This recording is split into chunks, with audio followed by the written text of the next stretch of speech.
ചതികൾ വേദനാജനകമാകുന്നത് അത് ശത്രുക്കളിൽ നിന്നും അനുഭവിക്കുമ്പോഴല്ല, മറിച്ച് വേണ്ടപ്പെട്ടവരിൽ നിന്നും ഉണ്ടാകുമ്പോഴാണ്.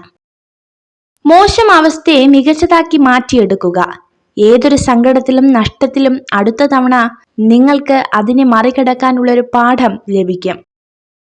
നേരിടാൻ തയ്യാറായി ഒരു മനസ്സുണ്ടെങ്കിൽ കീഴടങ്ങാൻ തയ്യാറായി ഒരു ലോകം തന്നെ നിന്റെ മുൻപിലുണ്ടാകും.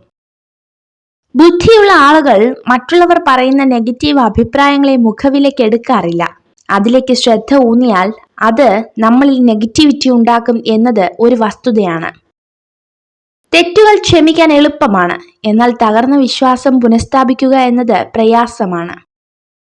നമുക്ക് അടുപ്പമുള്ള ഒരു വ്യക്തി കള്ളം പറഞ്ഞു എന്നറിയുമ്പോൾ നമുക്കുണ്ടാകുന്ന ഏറ്റവും വലിയ വിഷമം ആ വ്യക്തി കള്ളം പറഞ്ഞു എന്നുള്ളതല്ല, ഇന്നു മുതൽ അയാളെ വിശ്വസിക്കാൻ പറ്റില്ല എന്നുള്ളതാണ്. നിങ്ങളുടെ മൗനത്തിന്റെ അർത്ഥം മനസ്സിലാക്കാത്തവർക്ക് നിങ്ങളുടെ വാക്കുകളുടെ അർത്ഥവും മനസ്സിലാകില്ല. അദൃശ്യമായതിനെ കണ്ടെത്തുന്നതിലേക്കുള്ള ആദ്യ പടിയാണ് നിങ്ങൾക്ക് ഒരു കൃത്യമായ ലക്ഷ്യമുണ്ടായിരിക്കുക എന്നത്. അനുഭവങ്ങളെക്കാൾ വലിയൊരു പാഠവും ജീവിതത്തെക്കാൾ വലിയൊരു വിദ്യാലയവും ഈ ഭൂമിയിൽ മറ്റൊന്നുമില്ല. മനസ്സ് പെട്ടെന്ന് ആരെയും ഇഷ്ടപ്പെട്ടെന്ന് വരില്ല, പക്ഷെ ഇഷ്ടപ്പെട്ടു കഴിഞ്ഞാൽ പിന്നെ അവയെക്കുറിച്ച് ഓർക്കാത്ത ഒരു ദിവസം പോലും ഉണ്ടാവില്ല. എന്തു ചെയ്യണമെന്നറിയാതെ ഒറ്റയ്ക്കാവുമ്പോൾ, ധൈര്യം നഷ്ടപ്പെടുമ്പോൾ ചില നല്ല വാക്കുകളുടെ രൂപത്തിൽ ദൈവം കടന്നു വരും. ഒരാൾ ആരുമായി ചങ്ങാത്തം കൂടുന്നുവോ അതനുസരിച്ച് അയാളുടെ നിലനിൽപ്പിലും സ്വഭാവത്തിലും മൂല്യത്തിലും വ്യത്യാസമുണ്ടാകുന്നു.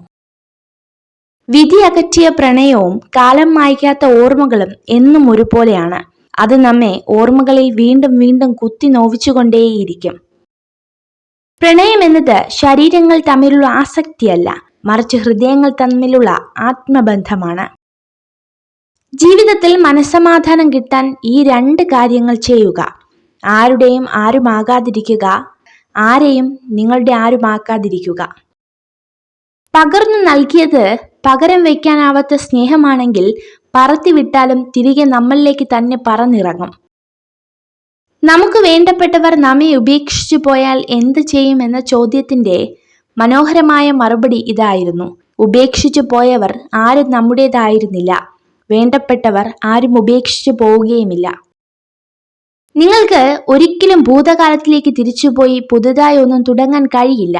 എന്നാൽ ഇന്ന് പുതിയൊരു കാര്യം ആരംഭിച്ച് നല്ലതിലേക്ക് എത്തിക്കാൻ നിങ്ങൾക്ക് കഴിയും. നിങ്ങൾ ഈ വീഡിയോ കണ്ടതിന് നന്ദി.